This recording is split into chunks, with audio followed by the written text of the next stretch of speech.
Welcome everyone to our webinar today. My name is Lisa Chafee. I am a tax partner at Eide Bailly, and I am joined with my Eide Bailly colleague, Jeff Lester, who Hi. is a financial advisor and who I've worked closely with on finding client customized tax advantage retirement planning solutions. So as we get started today, I just want to key everybody up. So as we're discussing today, think about three important things as we go through this: tax benefits of retirement planning, maximizing retirement benefits to owners, and then the third one would be the ability to customize to each owner's business. And so as we're going through, just keep those three things in mind. We're going to discuss a strategy for business owners to maximize tax deductions through accelerated retirement plan contributions to their own retirement plans. And that's what's really exciting about this. You know, we work with many owner-only clients, and they're very successful at what they do in their operations. And Jeff will go through a couple examples of what those key type businesses look like. And they're looking for additional tax savings. They work hard for their money, but they're still looking for some sort of savings. And so this has come to be a very good tax planning strategy for those types of for clients that we work with. So this method of maximizing contributions includes adding a cash balance plan to the overall retirement planning. And that's where Jeff does just a fantastic job working with us CPAs in customizing this. You know, when we think about cash balance plans, we might think about large businesses and complex company plans, but it's available for everyone. So incorporating our cash balance plans, which falls under the defined benefit plans, into retirement planning, and just as importantly, into tax planning, it can be an excellent solution for small businesses and our own owner-only businesses. So we're going to review those details with you today. When we initially think about funding retirement plans, we might think of annual limits of defined contribution plans, such as 401k plans, profit sharing plans. Those we would be familiar with. The maximum contributions in these types of plans would be $27,000 is typically what we look at. It can go up to the $67,500 range. So with strategic planning and the addition of this cash balance plan, these limits are way more favorable. So double, triple, and even higher multiples. It's crazy when you start looking at the numbers. And that's what Jeff and I are very passionate about when we're working with our clients in this area. So for an owner to make the maximum retirement contribution, they can do that, but that planning would incorporate both defined benefit plans and defined contribution plans. And Jeff will go through kind of a chart on what that looks like today. It's a great solution. So this type of planning works favorably, like we talked about, for high income earners of these owner-only businesses. We see our Schedule C businesses, our Schedule F businesses. So in the ag industry, this can be tremendously helpful for if they have deferred income that they're looking at, recognizing, and also our S corporations. So it can be very beneficial for small businesses as well. And that would cover owners, key employees in general. Today, we're really going to focus on those single owner companies. But keep this in mind if you do have employees, because it still can apply to you. We just need different information like census data to look at your overall staffing and apply this planning to it. And we've done that. Jeff and I have run scenarios for small businesses as well and come up with some great solutions. Absolutely. One other planning consideration I want to bring up for only owner businesses would be including a spouse in funding. So we have an example, a case study we're going to go through with you today. Once I get through that case study, I'm going to ask Jeff to kind of comment on what if we had this outside working spouse included as a business working spouse in that single owner business. And so then he'll be able to comment on that and the additional funding that can go into that. So we have to make sure that that spouse, if they're coming into this owner-only business, they have a bona fide business reason to be doing that, and that the wages are reasonable. But it will provide additional tax deductions for those contributions in that case. So we talked about cash balance plans briefly and being in that defined benefit plan bucket. So there's an actuarial adjust or contribution calculation. that happens annually, and Jeff has his team that he works with on that. Factors included in on that. And Jeff, when I think of factors, I think of age, income, future income levels. I'm sure there's more that go into that, but there's tables and there's data that has to be analyzed. That's right. And sort of in simplified terms, for the business owner to get the most favorable treatment with the numbers, with the deposits and the tax deductions, what we're looking for is a gap between the owner's income and the owner's age and the average employee. So think of it in terms of age disparity.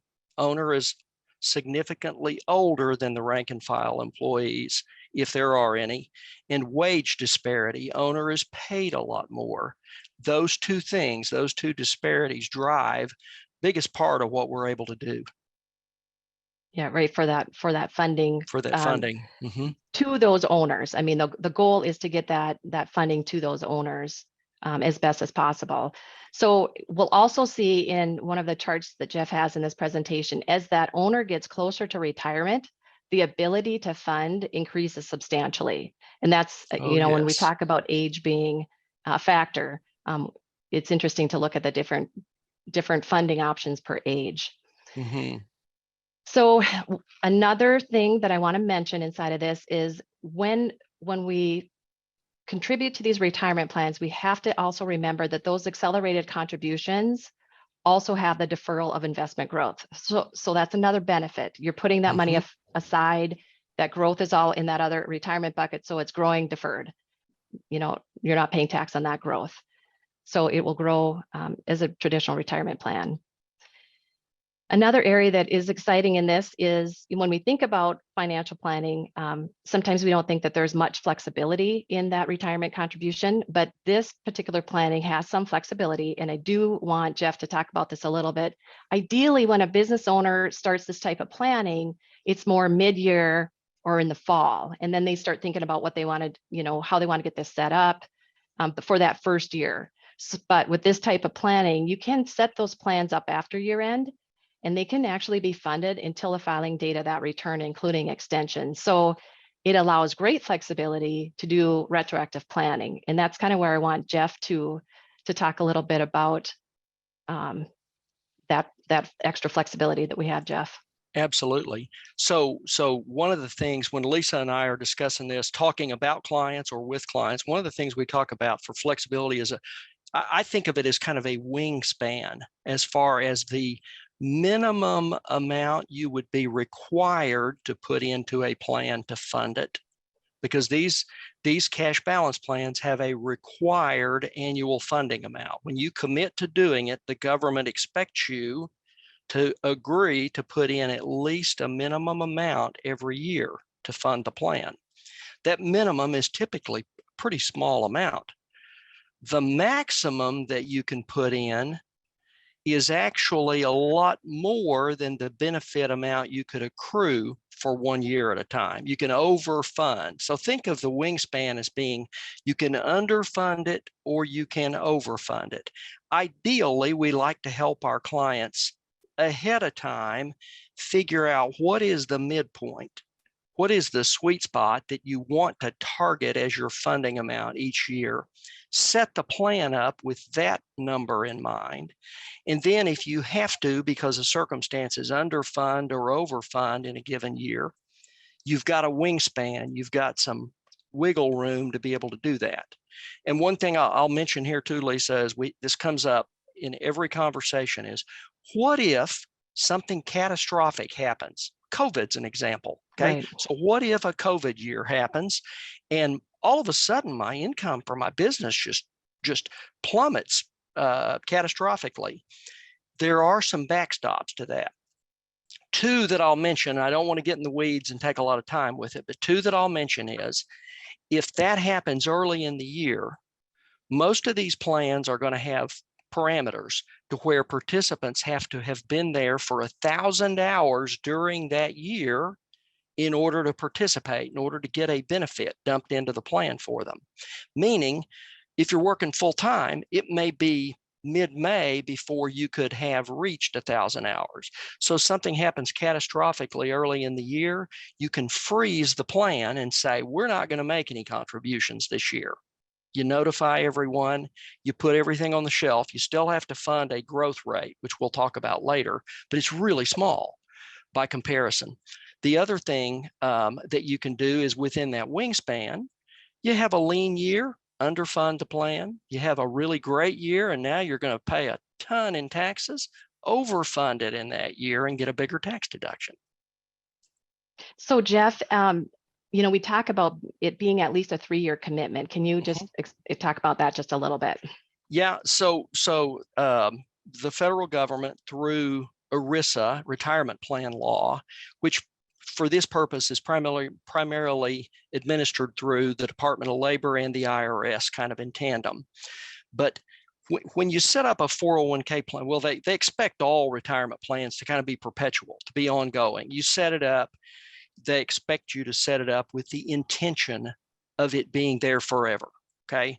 With 401k plans, simple IRA plans, et cetera, the government's not as persnickety about that because businesses start up, they get sold, they change direction. There are all sorts of factors. A pension plan's a little bit bigger commitment. They expect you to have this plan in place for at least 3 years. So when we meet with the client, we're going to find out, do you have the cash flow? Do you have the willingness?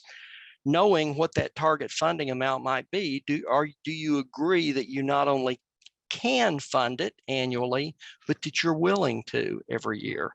And beyond that 3-year commitment, there's a lot of flexibility. You decide to sell the business, offer's too good to refuse, sell it, terminate the plan, roll everyone's money into an IRA.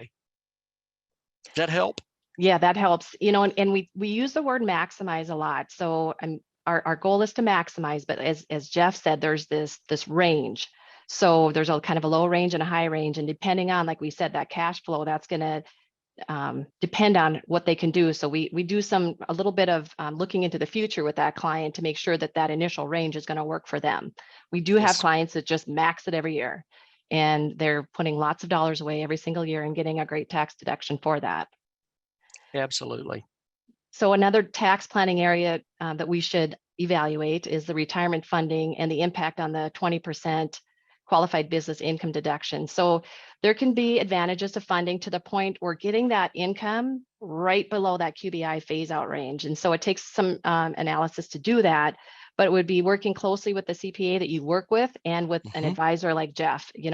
Jeff and I, when we work together, we run our scenarios several ways to determine what works best for the client. Yes. For cash flow purposes, we talked about, they have to be able to cash flow this, and then for tax deduction purposes. So we're looking at funding, we're looking at cash flow, and we're looking at what that tax deduction is and what that QBI benefit is, that deduction within that ending tax scenario.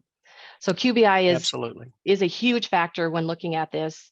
If they qualify, I should say. We'll talk about that in a little bit, but the QBI consideration is definitely something to look at. If the owner is completely phased out, which that happens a lot as well, there's still the benefit. And we have a case study that kind of looks at that too, where they're just completely phased out. They still get that large tax deduction. And that's what that's what those clients like. That's what those hardworking, high income earning people like, is a large tax deduction for money that's going into their own retirement plan. So we're going to go through, Jeff's got a couple examples, a little bit more additional detail on that. So our first polling question, do you currently have a retirement plan that is maximizing your retirement contributions? So we have been maximizing, or we have a plan, but we need to make bigger contributions leading up to retirement. We've been trying to maximize, but probably should review our strategy. Or no, we really need to work with someone like Jeff and work on plan design to maximize our annual contributions. That will stay open for about 20 more seconds. If you could answer, we'll see what our results look like. I'm excited to see the results. All right, so we've got, it's a mix in there, but it looks like a lot of people are doing some sort of retirement planning, maybe there's Mhm. some opportunity inside of this pool that they might want to do additional planning. To kind of carry on the conversation and start to drill down into a couple of specific types of owner-only businesses, we want to focus on two groups. The first group I want to talk to you about is farmers. The second group is business owners who are sole practitioners who are not agricultural in nature, but that they just have high income and fit some other kind of common parameters. So first of all, looking at the farmer group, we're primarily looking at people who are approaching their desired retirement age. So I'm just going to throw it out. They're probably age 55, 60, maybe in their 60s. We've had clients come to us who were in their mid 70s, who started this from scratch in their mid 70s, and it can be done.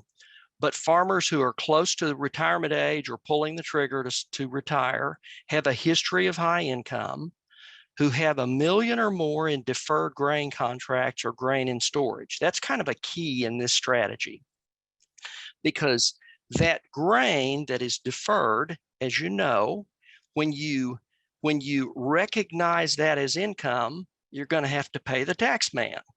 And if you've been deferring and building up a big balance, $1 million, some people have two, some I've seen as high as 3 million or more sitting there deferred. And obviously you get to retirement age, you don't want to sell all that at once and recognize that income.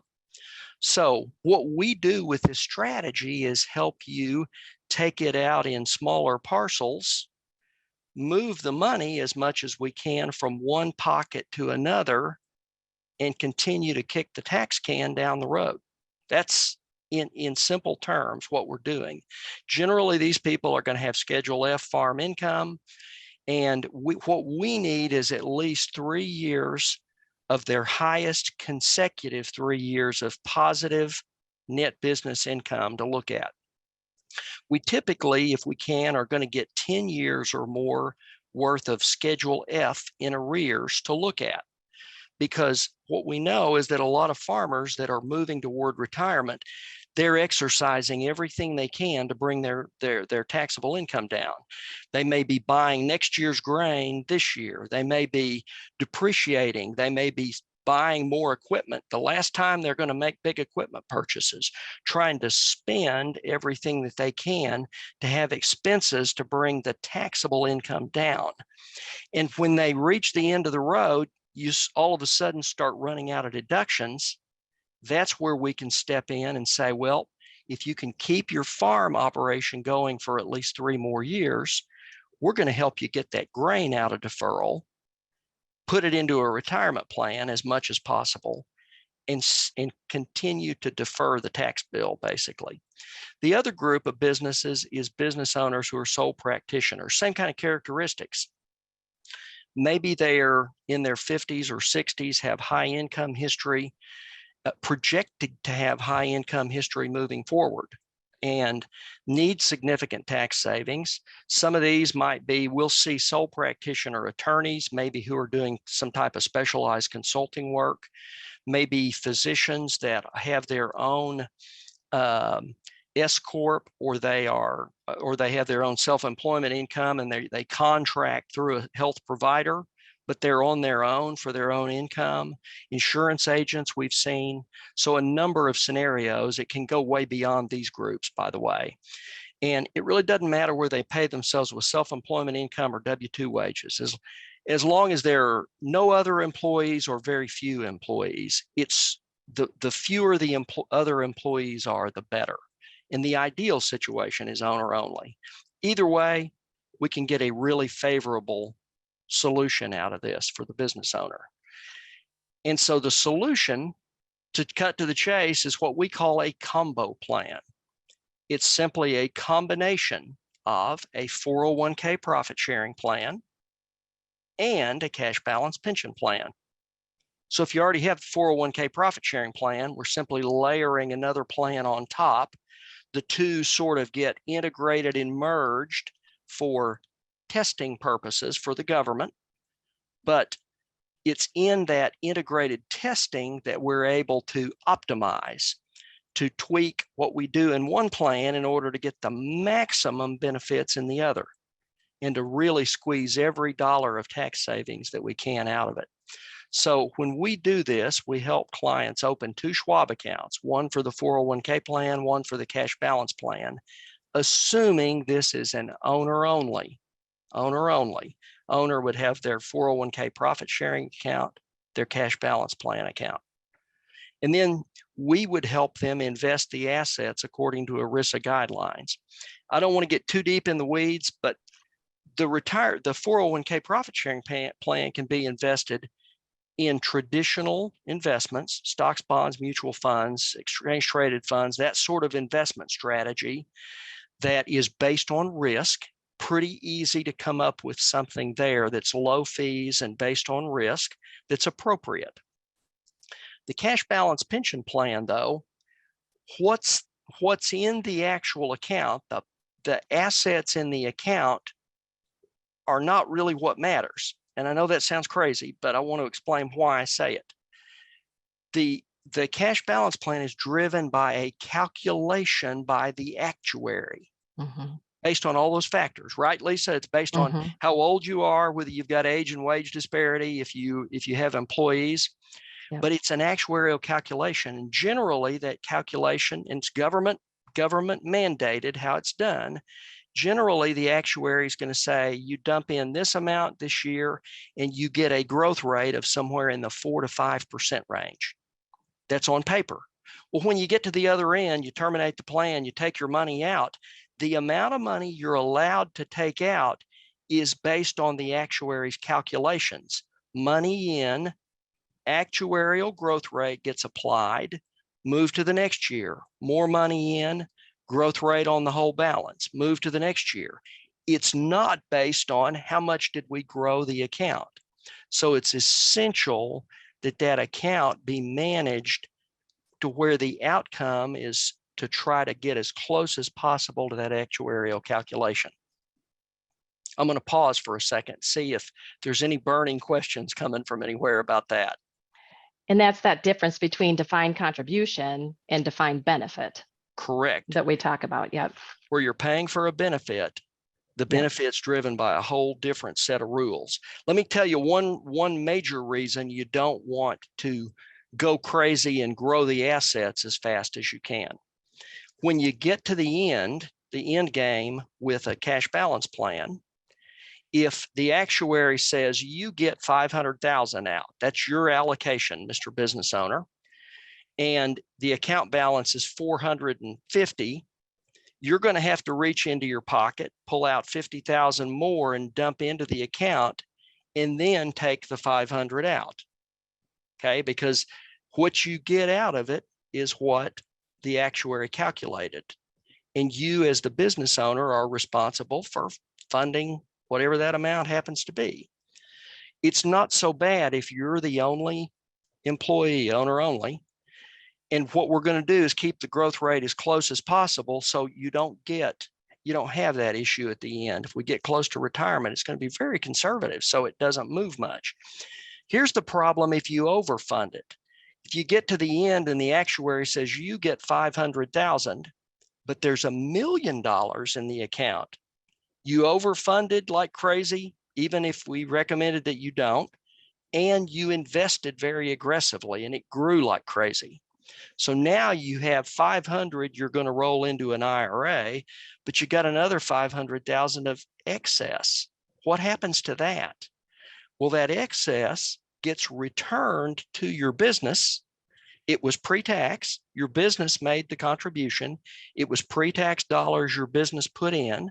Now it comes back to your business. It's still pre-tax, so tax has to be paid on it, whatever that tax rate is. But here's the rat in the woodpile, as my grandpa used to say, is that if that happens, the government not only charges you the tax rate, but also charges you a 50% tax penalty on top of that. So the excess basically goes to Uncle Sam. So you want to avoid that. But anyhow, we're going to collaborate and do tax planning. This is what's so essential. when Lisa talked about the tax planning, if you want to embark on this strategy, it requires planning by our team.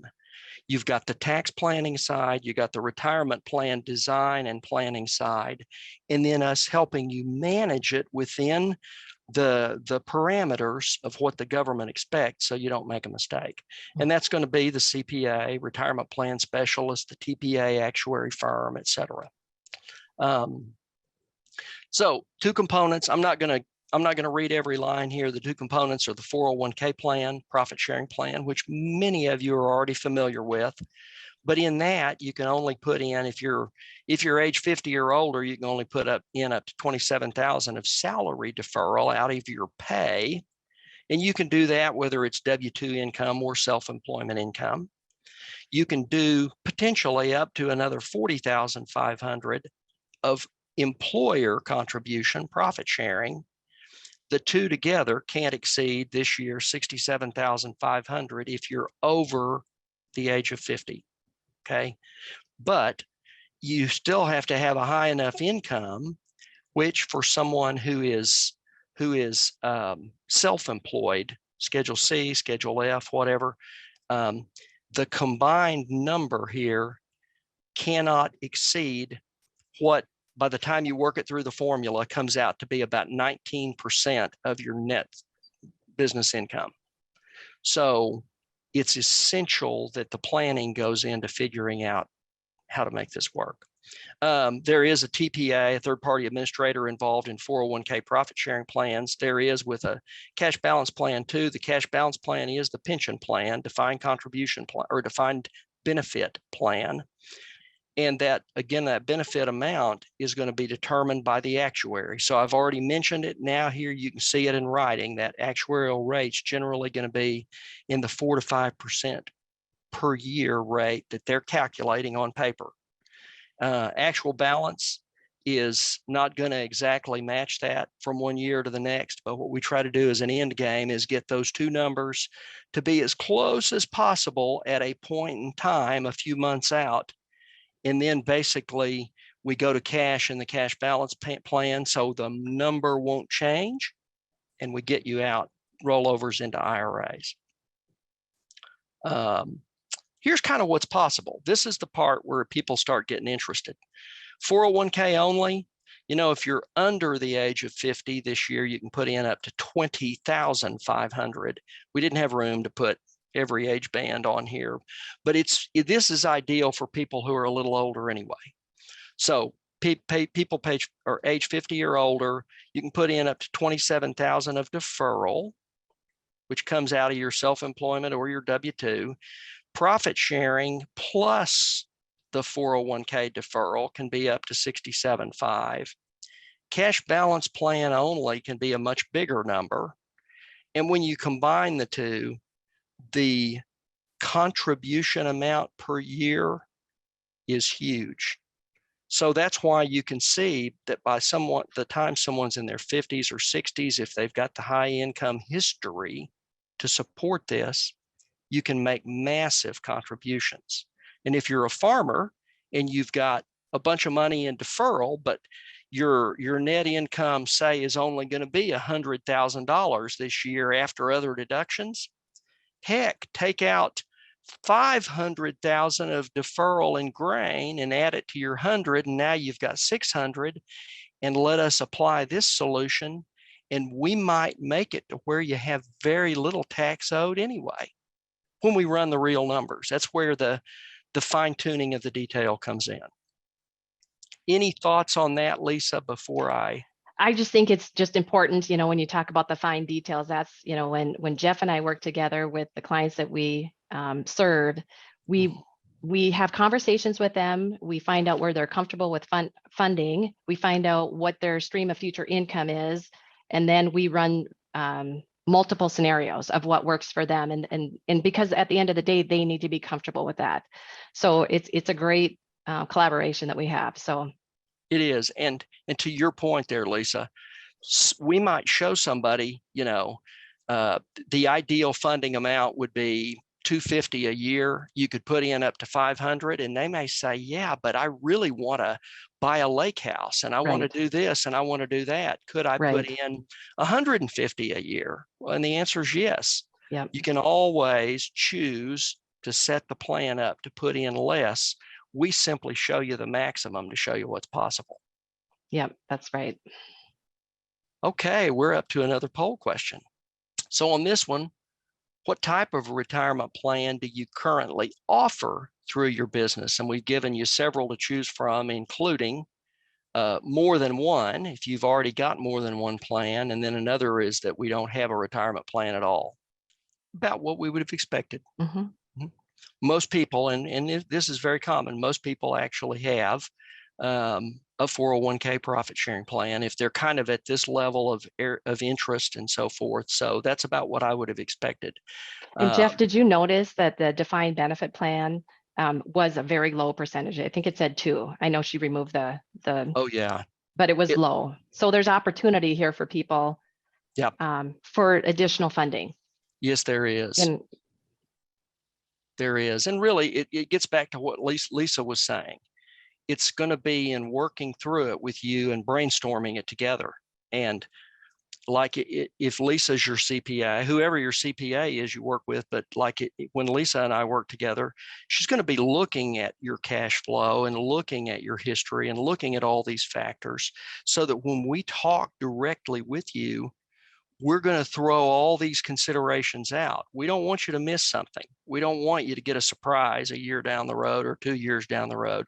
We're going to help you be devil's advocate in figuring out what that right amount is. So some characteristics of what we would deem to be the ideal client for these solutions. So with the Schedule F, the farm income, actively engaged, ideally has no employees. Although we occasionally see this and someone will have maybe some contract work that they do, seasonal type work, but that they might really have 1 or 2 employees. 1 or 2 or 5 or 10 employees is not going to ruin this as a strategy. It's not. We've applied this same strategy to businesses that have close to 100 employees. It can still be done. Outcome may look a little different, but it can still be done and can really look great when you see the numbers. It depends on age disparity and wage disparity. Farmer has a history of high income. That's really good. Now, I will tell you from practical experience, when we start looking at these, again, because we understand that sort of that strategy of trying to keep the taxable income low and tapering things down as you feel like you're moving toward retirement. So in that scenario, we know you may have really low income for the last couple of years. Heck, in the last 2 or 3 years, you may have a year or 2 of loss and of not positive income. And that's not necessarily a problem, because if we can get the Schedule F, or on the other clients, a Schedule C, say 10 or 12 years in arrears, and we've done it several times since January of this year, we'll find a client that's the ideal fit, and it'll be their income in 2012, 2013, and 2014, 3 consecutive years that was really high way back then. And we get to use that as the basis of the calculation, even if their current income is low. So it's really important to have that relationship, and for you to be willing, if you want to look at this, to be willing to share that information with you. Again, you got to be able to make the contributions, have the cash somewhere, and willing to do it. And then those who have $1 million or more in deferred grain, that's kind of ideal on the farm side of the house. And then for the other clients who are non-farm, most of these are going to be Schedule C income, actively engaged in the business. Again, same kind of characteristics: high income history, reliable cash flow, ability to pay for it, ability to make the contributions. Because if you don't have the money to put into the plan, you can't get the tax deduction for it, straight up. And then, of course, either way, a willingness to commit to doing this for 3 consecutive years, because that's what the government expects. Another polling question: which of the following best describes your business? no employees other than the business owner, fewer than 5, between 5 and 10, between 10 and 50, or more than 50. And I can't wait to see the answer to this one. Let's leave this up for a few seconds. I want to see if I can look at it. So about 30, close to 30% that have no employees other than business owners. So I'm just going to tell you up front, those of you in that category, you've automatically moved yourself into the probably ideal situation. The fewer than 5, the 5 to 10, also, even the between 10 and 50 is very doable. I did a presentation to a prospective client this morning where they have more than 50 employees, have a 401k plan, and they have more than 50 employees. And we were looking at how we could give them a cash balance plan on top of that for 2 business owners who are in their 60s. Okay. And just to give you a feel, I'm not naming names or anything, obviously, to give you a feel for how that worked.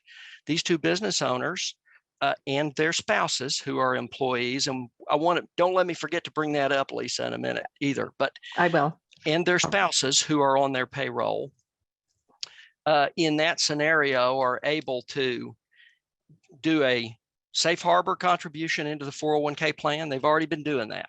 For those of you who know what that is, basically they're giving everybody in their plan who are eligible, that meet the eligibility requirements, giving them a 3% per year employer contribution. And in that scenario, they were giving everybody on their payroll who's eligible about another 3 to 4% in profit sharing. And in exchange for that, 2 business owners in their 60s, their 2 spouses, were able to get almost $900,000 a year into their own retirement accounts. So it can be done. I don't want you to think that because you've got more than 50 employees, you should mark yourself off. We know these are extremely easy to make it work when you have no employees or very few.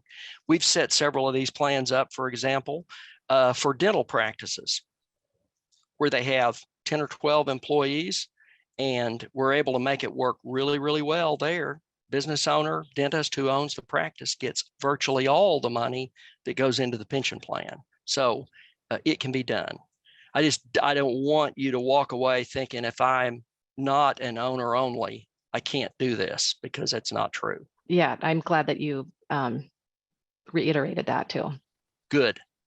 I'm gonna turn this over to Lisa in a second to talk a lot more about this, but the subject of QBI, qualified business income, that she brought up, some of you may have seen it as this tax code section 199 cap A.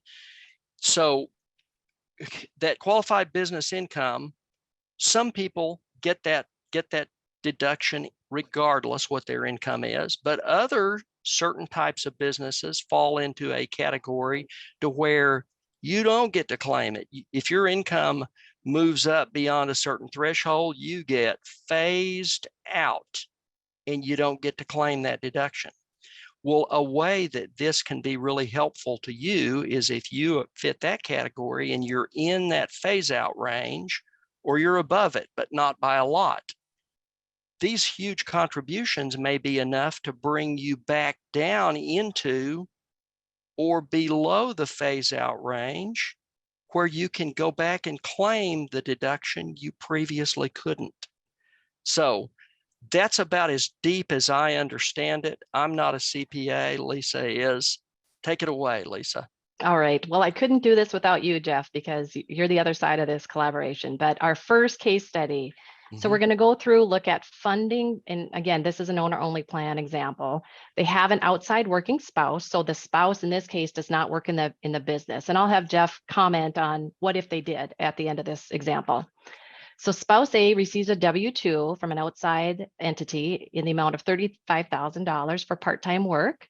Spouse B has an owner-only business and files a Schedule C with net income of $495,000. It should say $500 there. So $495,500. That is the number that I use in my example. They have other interest income of $1,000, and they pay $15,000 for self-employed health insurance. So the illustration variable that we're going to look at is the tax outcomes for different levels of contributing to the retirement plan, and also the impact on the funding of the QBI deduction. As Jeff said, there is this phase out range, and so we're trying to strategize how we can get to that sweet spot. So if you want to go to our scenarios. So in the left column, you'll see the first scenario that we ran for the case. Our total income here, we talked about those 3 buckets of income, is $531,500. So that's going to be constant across all 4 examples here.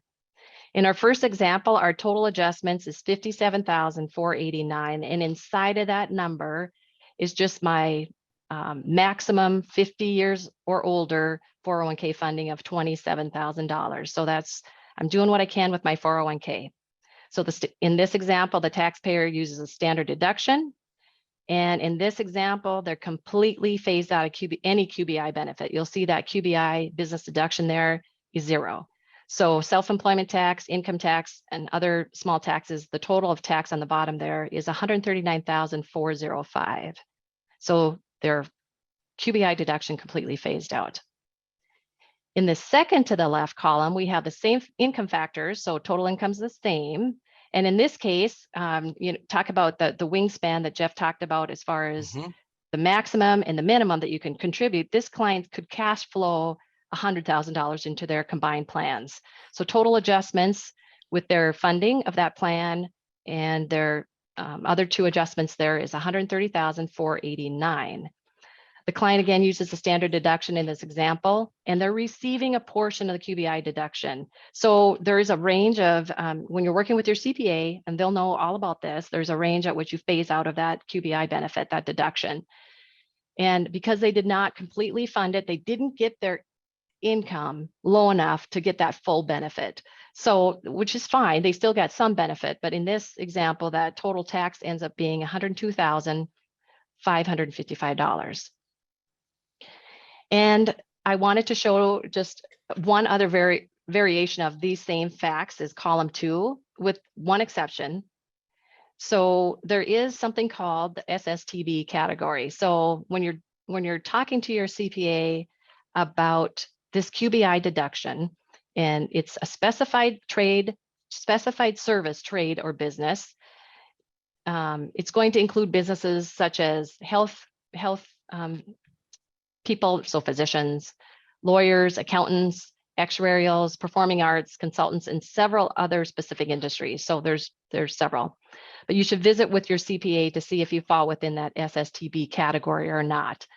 In this example, the owner falls within it, so they are phased out in this example. And the calculation of phase out is slightly different. So you'll notice on the bottom there, when I ran it through our software, it came out with a slightly different answer. I did just want to mention that briefly. But where the exciting part is on that far right column is it's an example of the business contributing to that sweet spot when we talk about getting right below that QBI phase out beginning. So they contributed just enough in their plan to get to the underside of that phase out range.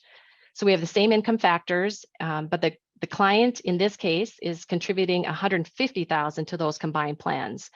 They're still taking the standard deduction, but you'll see now they're taking that $63,002 of a QBI deduction, and that is the max deduction. So it's your Schedule C income less your deductions, gets you to your qualified business income, which is $315,011 in this example, times that 20% equals that exact number, 63,002. So that is getting to that real sweet spot. You're right at that, right before that phase out range starts. So in this example, we're funding 150, so probably not the max we can do, but high enough to get that QBI where we can get that full benefit.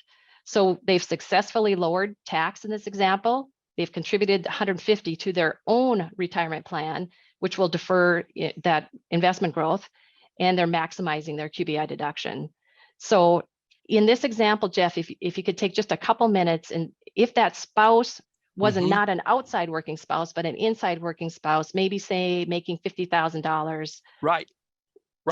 So pretend that spouse was, and just for the sake of argument, let's pretend that, again, because you've used the 27,000, let's pretend they're over the age of 50.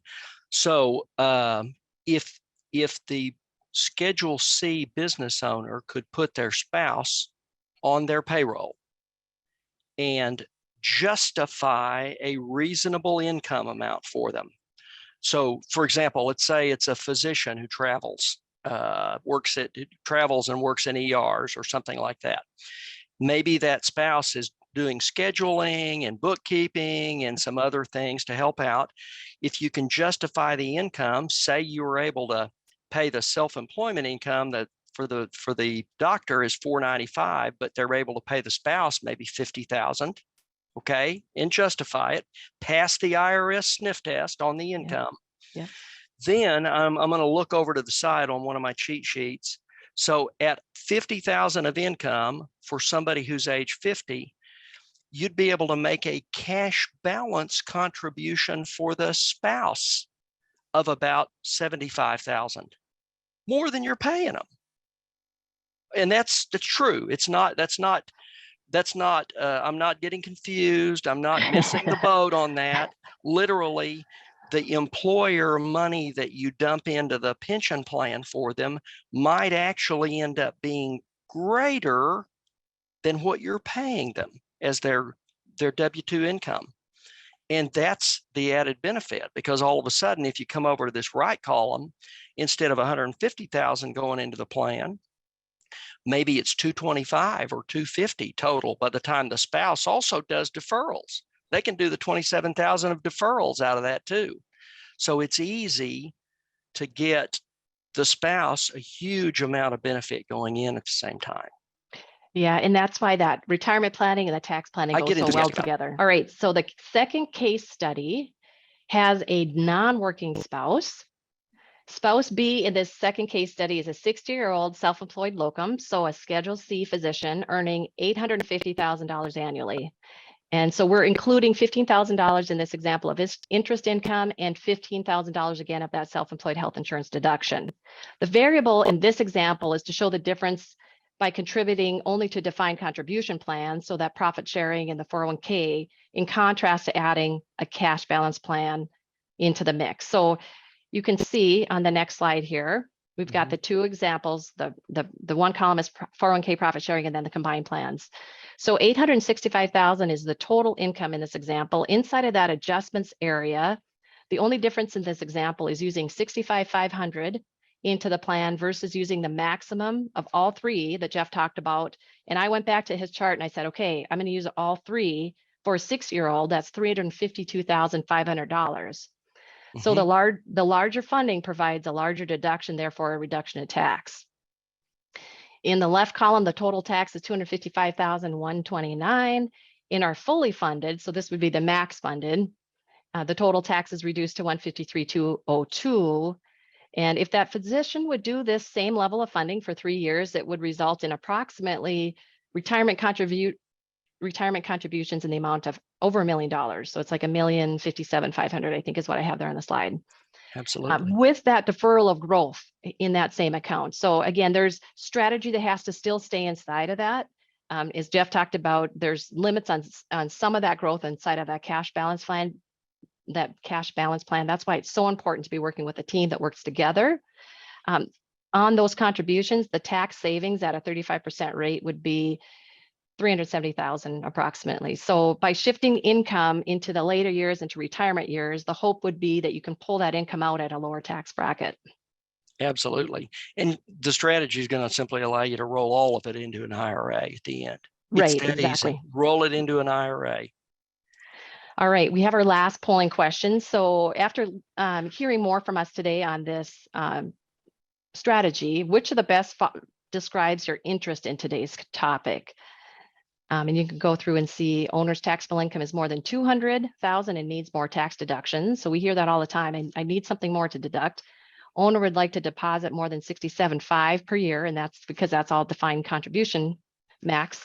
Business cash flow is stable enough to fund for 3 consecutive years. We talked about that. No employees other than the business owner, so owner-only type businesses. More than one of the above might apply. And then our last one we put on here is additional retirement planning would be beneficial, and I'm interested in running an illustration. And that's really what we want people to think about, is working with a CPA, working with an advisor such as Jeff, and working together to see what those maximums can be, what you can cash flow, just to get the right solution and strategy for you, your business, and maybe some of your employees if you do have some employees. Absolutely.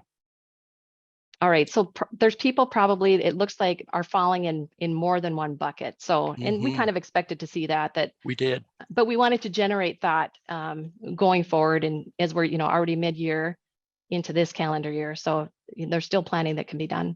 Yes, there is. Absolutely. I'm going to go ahead and go to the next slide. And we are really close to the end. I'll just tell you that what information do we need to run an illustration? The most important thing is your CPA. Like in the case of Lisa and I, together, we would meet with the client to kind of talk about this, to describe it to them, kind of like we've described it to you, and then kind of put them on the spot to make them think about this. How much money are they really willing to set aside to fund this sort of thing? Are they really willing to make that 3-year commitment? And if we find out what the outcome is that they are really willing to do, then we're able to get the tax returns that we need to analyze the data, make sure we know how old everyone is, because that's a big factor, and then run some calculations. And then the best practices on how to time it, just be aware that from the time we get data from you and we start looking at it and brainstorming together, brainstorming with you, it's going to take at least 8 weeks. If everybody plays ball, responds promptly, it's going to take at least 8 weeks to go from start to finish to get accounts open and be ready to make deposits. And you can do this all the way up to the tax filing deadline.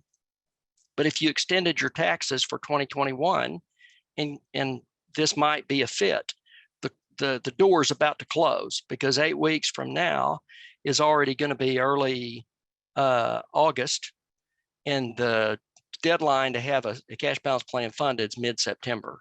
So it's best to be doing all this like in the third and fourth quarter, planning ahead to adopt it for like 2022.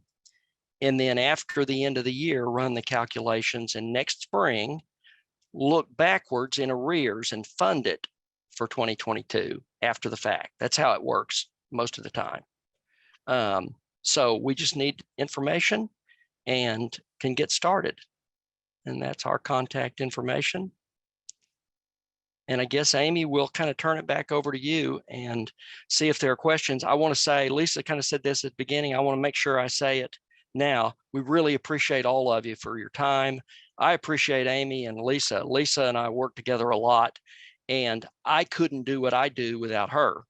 And that just speaks to the fact that this kind of approach, it is a higher level of tax strategy, but it is a team effort. We have to all be involved to really make it work. That's right. All right. We do have one question, and I think it's towards the end of the presentation here. It says, can this be used for a business that is holding company or a business that has a rental income as its revenue source? The best way to answer, because I can in my head already imagine different ways that the business might be structured. But it has to be based from an ERISA perspective, it has to be based on what we deem to be earned income. If your business can structure it as earned income, we can do it. What do you, anything beyond that, Lisa? Yeah, that's a great way to say it, Jeff. Is the earned. All right. If you do have any other questions, please go ahead and put that in the Q&A box. We do have just a few minutes here. All right, let's see here. Any advice for younger listeners, i.e. in your 40s, they are already maxing out self-employment 401k and profit sharing, but may not yet at the point where the pension combo makes sense? Boy, am I glad somebody asked that, because depending on the circumstances, it really might make sense. I'm going to look off to the side at my cheat sheet again. The cheat sheet I'm looking at only goes down to age 36. And really, as a practical matter, that's about as young as you can be and really make it work. But at age 36, if someone had 100,000 of earned income and the cash flow to support it, you could make a 401k contribution, at least do the deferral of about 20,500, and on top of that, a cash balance contribution of around 80,000, even as young as like age 36. But again, it's not quite as simple as, oh yeah, you can do it. It really is driven by planning. And the planning is kind of like financial planning, Right. but it crosses over into tax planning as well as the strategy. But yes, it can be done.